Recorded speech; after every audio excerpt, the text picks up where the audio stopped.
concerning land dispute. Our father fought that case so much, he was severely beaten. So today, he's not recovering very well. I think that came from that beating. But it's a whole long story.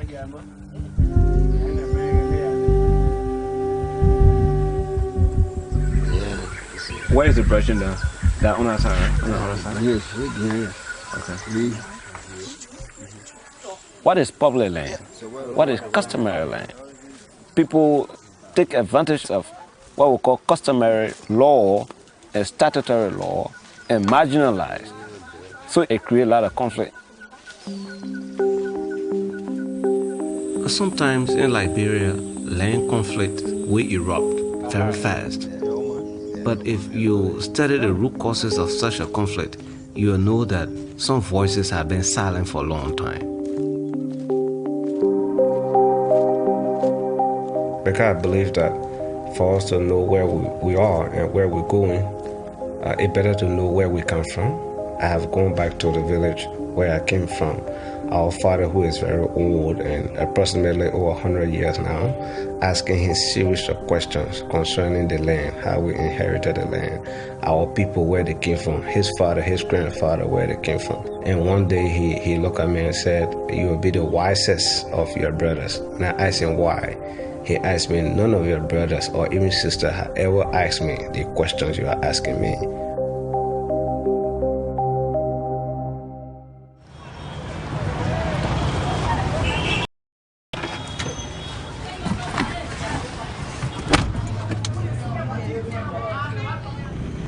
I started working with the Land Commission. Right now, it's the basis of our work. It's geared towards helping the Land Commission to develop land policy. I focus on working with rural people in terms of sustainability, in terms of their livelihood, and that is pretty much tied to land. At the same time, judiciary, there's a conflict in there that we need to think about. There was a scholarship through USAID, but I did apply for that scholarship and I was accepted. I ended up at the University of Wisconsin to study masters in land-related area. The work I'm doing here, or my thesis, my master thesis I'm doing right now, it is geared towards helping the Land Commission to develop land policy. That's the basis of our work. While studying at the University of Wisconsin, Emmanuel meets Greg Mittman, an environmental historian.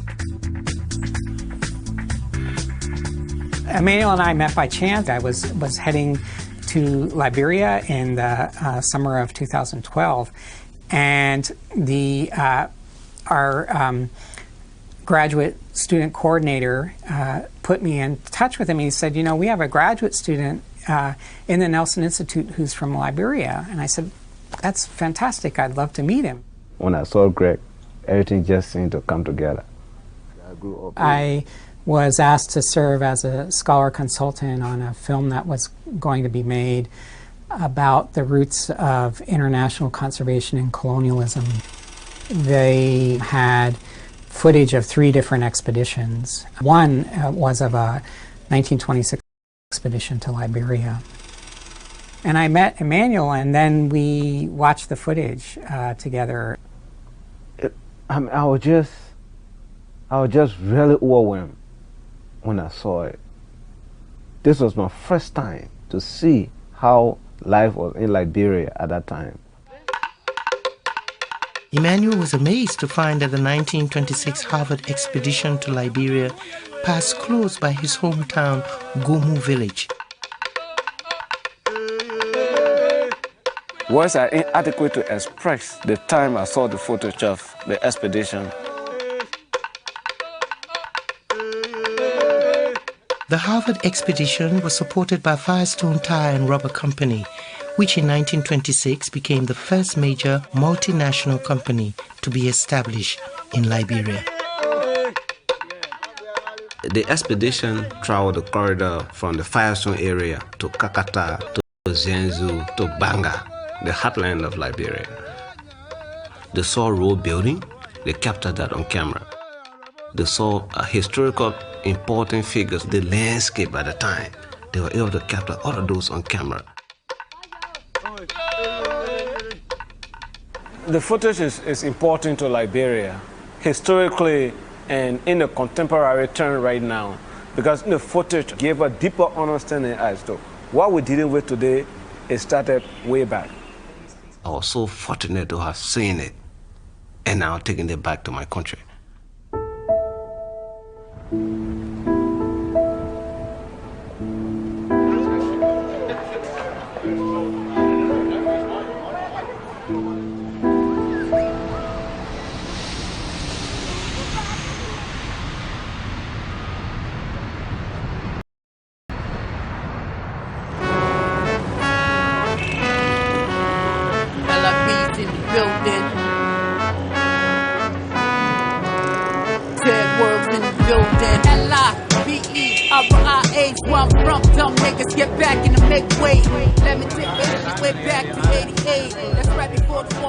Emmanuel presents the footage at a community discussion group. The footage was taken in 1926, the same year that the Liberian government granted Firestone a 99-year lease for up to 1 million acres of land to establish a rubber plantation.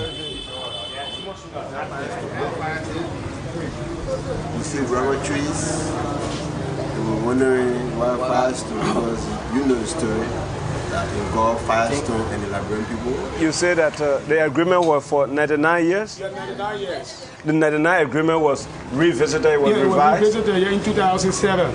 In 26. It took operation in 1927.